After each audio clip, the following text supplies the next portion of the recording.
Pasaulyje augant lazerių rinkai, o Lietuvai esant įtakingų šios srities kūrėjų gretose, vis daugiau tokių technologijų pritaikoma ir mūsų šalies produktų gamybai.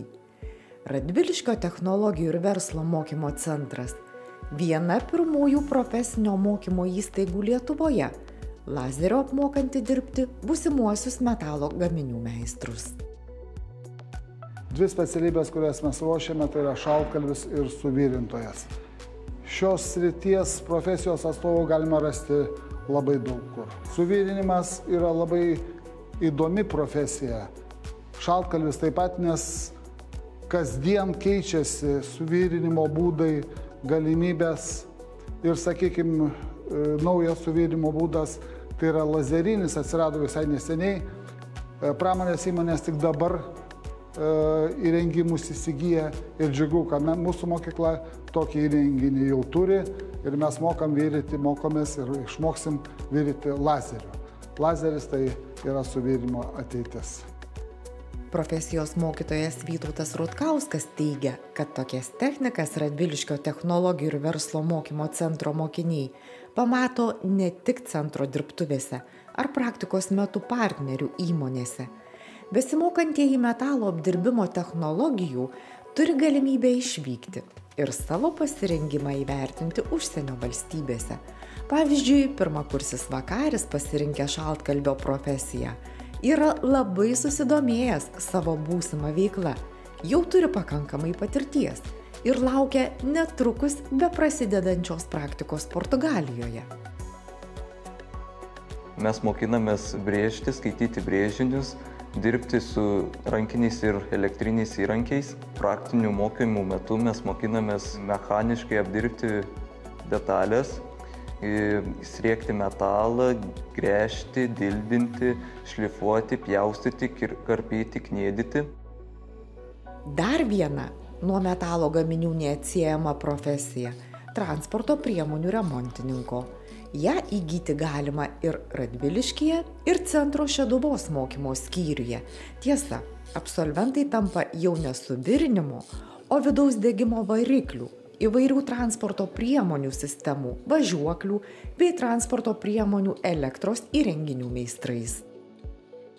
Transporto priemonė remontininko specialistas labai paklausi specialybė, nes jis apima ne tik automobilius, bet apima ir sunkvežimius, ir traktorius, ir visą judančią techniką. Šita programa užtrunka mokytis 2 metus. Taip pat mūsų skyrius Šeduvos technologijų ir verslo mokymo kviečia mokytis mokinius turinčius pagrindinį išsilavinimą. Mokslo trukmė 3 metai, bet mokinys kartu ir įgyja vidurinį išsilavinimą. Mūsų mokiniai savo praktinius įgūdžius tobulina stažuotėse užsienyje. Nesenai mūsų mokiniai grįžo iš Portugalijos, buvo Italijoje. Mūsų mokiniai taip pat bendradarbiauja su sektoriniais centrais. Irgi paskutinė mūsų išvyka buvo į Klaipėdos sektorinį mokymo centrą. Mokiniai ten savaitę laiko tobulino praktinius įgūdžius. Na ir žinoma, mes dalyvaujame taip pat respublikiniuose, tarptautiniuose konkursuose ir galime pasidžiaugti, kad mūsų mokiniai iškovoja aukštas vietas. Elektrikas. Ne mažiau paklausi ir įvairių technologijų kupina profesija. Profesijos mokytojas Vytautas Noraitis motyvuotiems elektrikams garantuoja puikias perspektyvas. Mokinius mokau pagal modulinę profesinę mokymo programą. Ją sudaro 4 moduliai.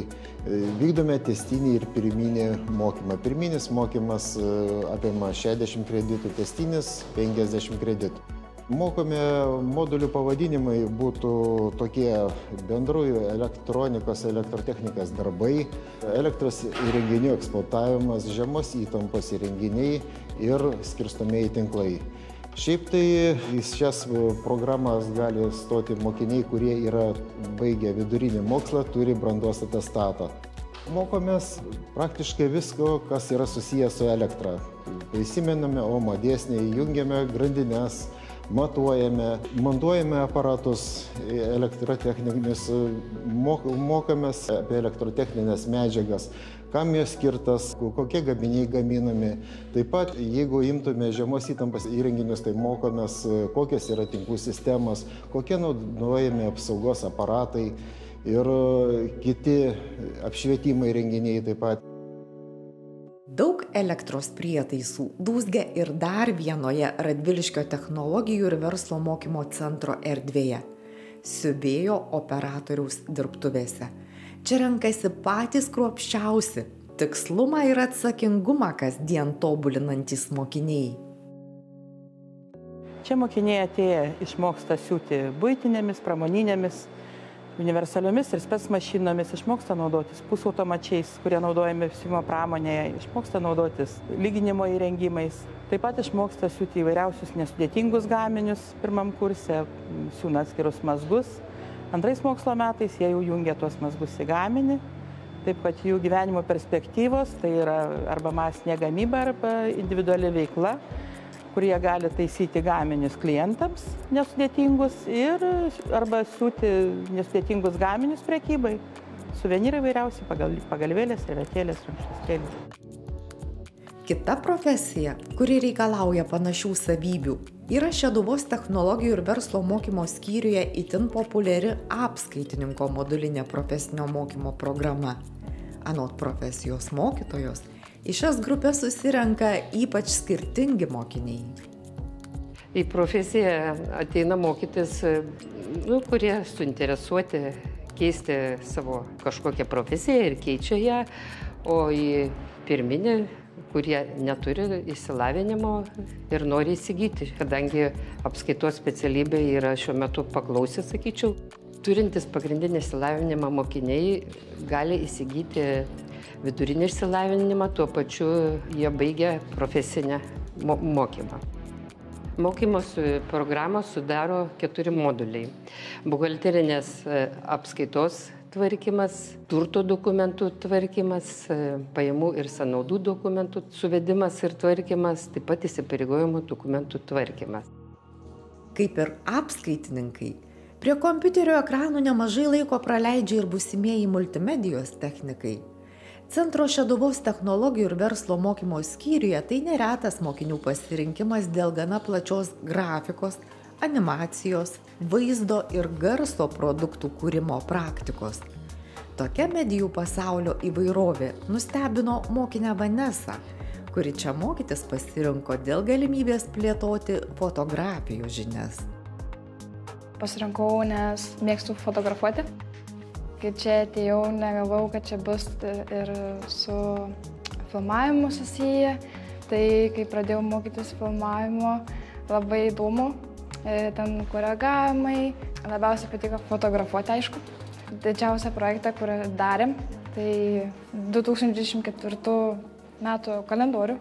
Mokomės rašinėti garsus, koreguoti, mokomės dvimatės bei trimatės grafikų pagrindų. Su grupės draugais fotografuojame bei filmuojame renginius, koreguojame nuotraukas bei montuojame video. O štai Radviliškio technologijų ir verslo mokymo centre sutikta Mija. Modulio pamokų metu susipažįstanti su medijų veikla, tačiau ji yra ne centro, o Lizdeikos gimnazijos mokinė. Centras bendradarbiauja su bendrojo ugdymo įstaiga ir suteikia galimybę gimnazijos mokiniams pasirinkti vieną iš kelių profesijos modulių. Pirmiausia, rasti partnerystę tarp mokyklų, tarp darbdavių, kad mokiniai rastų galimybės mūsų mokyklą įgyti kai kurias kompetencijas besimokydami gimnazijoje. Ir viena iš tokių iškeltų uždavinių tai pritaikyti, pasirinkti galbūt vieną modulį, kurią mes mokom mokyklą, ir tai labai yra šaunu, kad praeiti metai davė rezultatą ir iš Lizdeikos mokyklos 12 gimnazistų pasirinko mokymo programas. Tai yra modulius, tai viena programa pagal automobilių mechanikų, kita automobilių inžinierija, o kita multimedijos su fotostudija. Ir galiu pasidžiaugti, kad tie mokiniai gana sėkmingai įsisavino ir tikimės, kad šie dar mokslo metai, kurie prasidės rugsėjo 1, tų mokinių norinčių čia mokytis pagal modulinę mokymo programą, jų atsiras daugiau. Apie tai kalbama ir su kitom gimnazijos, kaip ir su Šeduvos gimnazija, Baisogalos gimnazija. Buvau planavusi stoti į Vilnius Tech multimedijos studijas. Dabar šiek tiek nuomonė pasikeitė, bet kai rinkausi, buvau apie tai mąsčiusi. Tai šis modulis kaip tik taip iškliuvo, nes čia yra visas tas vaizdo ir garso montavimas. Susipažinau su labai įdomia asmenybė savo dėstytoja, nes ji pati yra fotografė, fotografuoja visokius renginius ir žmonių fotosesijas tiesiog daro. Ir be abejo irgi su kitais tiesiog dizikiečiais, gimnazijos kitais mokiniais. Ir bendrai tas visas modelis labai praplėtė akiratį, nes teko fotografuoti ir kitus žmonės. Tai pavyzdžiui buvo karjeros diena mokykloje, tai buvo atėję tiesiog mokyklos mokiniai arba mokytojai, patinė direktorė ir tiesiog teko juos fotografuoti ir tiesiog komunikuoti su modeliais. Keičiasi mokinių požiūris apskritai į profesinį ūkdymą ir mokiniai yra patenkinti pasirinktų dalykų turiniu, ūkdymo turiniu ir tai įrodė, kad mes šiemet vėl trečiokai gimnazistai, dabartiniai antrokai renkasi ūkdymo planus ir irgi jau matom, kad renkasi tą profesijos modulį. Tai įrodo, kad tikrai pasitvirtina situacija ir kad yra tikrai labai toks teigiamas dalykas ūkdymo planui ir mokinių karjeros pasirinkimui.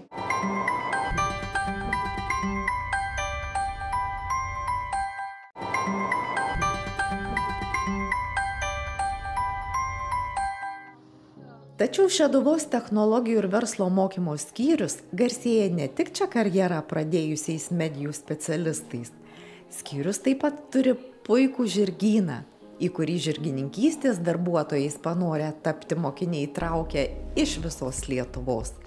Tai didžiausias mokomasis žirgynas šalyje, pasižymintis ne tik pilnu spektru profesinių veiklų, bet ir tradicinių žirgų sporto renginių organizavimu. Nuo vaikystės labai svajojau su žirgais, norėjau išmokti jodinėti, to žirginių sportų, tai būdama vaikas labai susidomėjau. Augant, ta svajonė niekur nedingo, toliau kartu su manim augo ir didėjo, atsirado poreikis daugiau sužinoti apie žirgus, kaip juos prižiūrėti, kaip juos auginti, kaip juos treniruoti, tai tą svajonę ir atvedė būtent čionais į Radviliškio technologijų ir verslo mokymo skyrių, kur dabar mano svajonė pildosi ir labai džiaugiuosi dėl to. Nuo mažens tada irgi svajonė buvo, tai tikrai norėjau čionais būti. Žirgininkystės programa apima būtent žirgų treniravimą, renginių organizavimą su žirgais, taip pat priežiūrą ir jų auginimą. Atradau visiškai senai, nes ir lankiau šitą žirgyną, tai ir užklydau taip netikėtai. Aišku, kas man labai patinka, kad daugiau nei 70% būtent šitoje programoje apima praktiką žirgyne ir tikrai gali daug išmokti, būdamas prie žirgo su šitiek praktikos. Aišku, kas irgi labai patogu, kurie gal ir šiek tiek toliau gyvena, kad būtent mūsų mokykla, bendrabutis ir pats žirgynas yra labai arti vienas kito, tai yra labai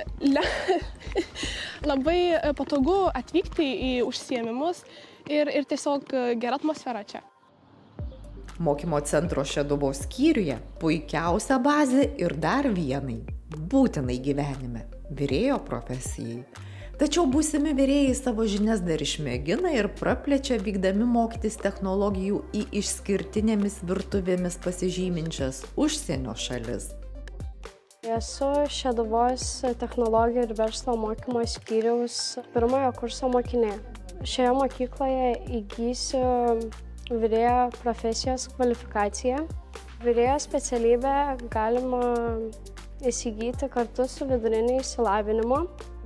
Per mokymosi metus be bendrojo ugdymo mokausi profesijos modulių, pavyzdžiui, kaip tvarkos virtuvėje palaikymas, sriubų ir karštųjų patiekalų ir padažų gaminimo, pobūvių ruošimasi ir maisto gaminimo, taip pat salotų ir šaltųjų patiekalų gaminimo. Įgūdžius lavinau stažuotėje Italijoje. Man ši profesija labai patinka. Ir manau, baigus mokyklą, tęsiu mokymą toliau aukštojoje mokykloje. Mokinė Gabrielė tos pačios profesijos mokosi Radviliškyje.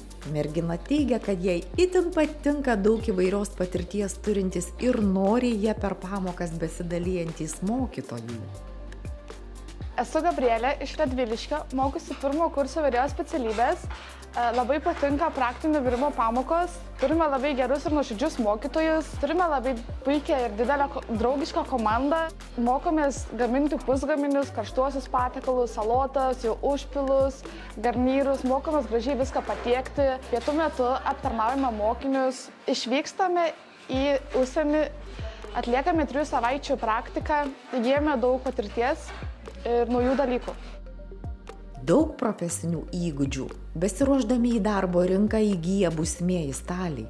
Technologijos čia nuolat kinta, tad anot profesijos mokytojo reikia išmanyti ne tik rankinės technikas, bet ir daugybės staklių atveriamas galimybes. Staliaus modulinė profesinė rengimo programa yra skirta kvalifikuotam staliui parengti, kuris gebėtų savarankiškai vykdyti bendrasias veiklas medienos apdirbimo įmonėse, apdirbti medieną rankiniais elektriniais ir pneumatiniais staliaus įrankiais, pozicinėmis vieno technologinio veiksmo staklėmis, dirbti kompiuterinio skaitmeninio valdymo CNC medienos apdirbimo staklėmis. Be to mokiniai mokos projektuoti įvairius staliaus gaminius kompiuterinėmis projektavimo programomis, išmoksta paruošti gamybinius brėžinius, sukurti detalių sąrašą, atlikti gaminių apdailą. Taip pat ne vien tik tai išmoksta gaminti duris, langus, baldus, bet ir juos montuoti, atnaujinti, remontuoti. Floristo padėjėjos profesiją Radviliškio technologijų ir verslo mokymo centre pasirinkusi mokinė Imantė vertina ir mokytojų patirtį, ir nepriekaištingas sąlygas mokytis, bei turiningai leisti laisvalaikį.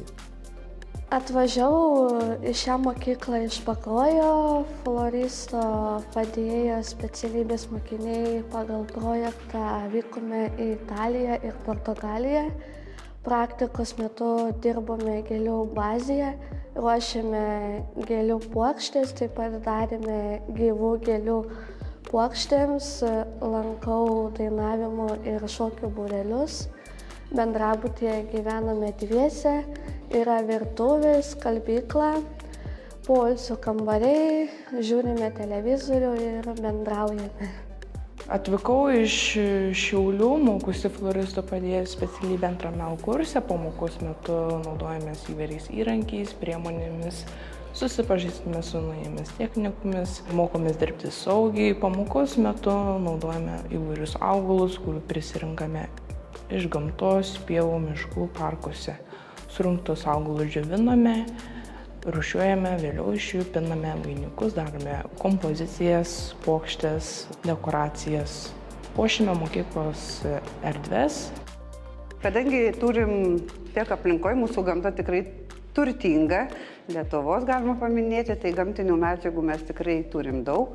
Turim rėmėjus Monikos gėlės Radviliškyje, gėlių saloną. Tai mes turim tikrai galimybę ir neriboti savo fantazijos, kurti nuostabius darbus ir nebejoti sėkme. Sėkme neabejoja ne tik būsimieji floristų padėjėjai. Dažytojo tinkuotojo padėjėjo profesiją pasirinkęs Lukas teigia, kad iki šiol ne tik daug išmoko, bet praktikų metu dar aplankė net kelias iki šiol nematytas Europos vietas, todėl įgijo papildomų pravarčių kompetencijų. Esu dažytojo tinkuotojo padėjėjo specialybės mokinys. Atvažiavau į Radviliškį iš Ukmergės. Pamokų metu mes mokomės paviršius dažymui, tinkavimui, naudotis visais darbo reikalingais įrankiais, priemonėmis bei inventoriumi. Na, o susipažinę su pagrindinėmis medžiagomis, mes mokomės paviršius jau ruošti gruntavimui, dažymui, lyginimui, žinoma, plytelių klojimui, bei tvarkingai ir saugiai dirbti. Pamokos metu mes užsiėmame projektavimu, modeliavimu, gaminame modelius, įvairius buities daiktus. Palei Erasmus projektus teko atlikti praktikas Ispanijoje, Portugalijoje, Tenerife. Na, tad ir jūs kviečiu prisijungti prie šios specialybės. 3 kart stažuotėse buvo ir mokinė Auksė. Mergina jau netrukus įgys kambarių tvarkytojos profesiją. Mokomės tvarkyti viešbučių, svečių namų, motelių ir kitų apgyvendinimo įstaigų patalpas. Pamokų metu mokomės tvarkyti ir valyti kambarius, bendro naudojimo patalpas, kloti lovas, rūšiuoti skalbinius, skalbti, lyginti, taisyti tekstilės gaminius. Taip pat mokomės parinkti įvairias valymo ir tvarkymo priemonės bei saugiai elgtis su įvairiais prietaisais ir mechanizmais. Praktinių užsiėmimų metu dirbame svečių apgyvendinimo patalpose ir mokyklos skalbykloje. Specialioji pedagogė Ilona Gedminienė primena, kad Radviliškio technologijų ir verslo mokymo centre yra laukiami visi mokiniai. Čia parengtos net kelios profesijų programos, vykdomos kartu su socialinių įgūdžių programa. Įgyvendinami projektai, padedantys įgyti socialinių, kultūrinių ir kitų kompetencijų. Mūsų mokykla yra pasiruošusi priimti kiekvieną mokinį ir su specialiaisiais poreikiais, ir be jų. Skiriamas yra didelis dėmesys individualių poreikių patenkinimui, specialių poreikių tenkinimui. Yra pagalba teikiama kiekvienam mokiniui mokykloje, sudaroma įtrauki aplinka, ne tik pati mokymosi aplinka, bet ir pati mokymosi medžiaga priartinama prie mokinio gebėjimų ir galių, kad mes pasiektumėm tam tikrų tikslų ir kad mokinys patirtų sėkmę ir džiaugsmą būtent mokantis profesijas. Mokiniai mokosi ne tik profesinių įgūdžių ir tobulinamos jų profesinės kompetencijos, bet mokomasi ir socialinių įgūdžių. Socialinių įgūdžių mokosi tokių kaip verslumas, pilietiškumas, bendruomeniškumas, dalyvavimas darbinėje veikloje, kurie būtent ir užtikrina tą sėkmę jų ateityje profesinės karjeros kelyje. Radviliškio technologijų ir verslo mokymo centras karjerą pradėti kviečia čia, kur laukiamas kiekvienas, o individualūs gebėjimai ir talentai išmintingai ugdomi, skatinant nedelsiant juos realizuoti.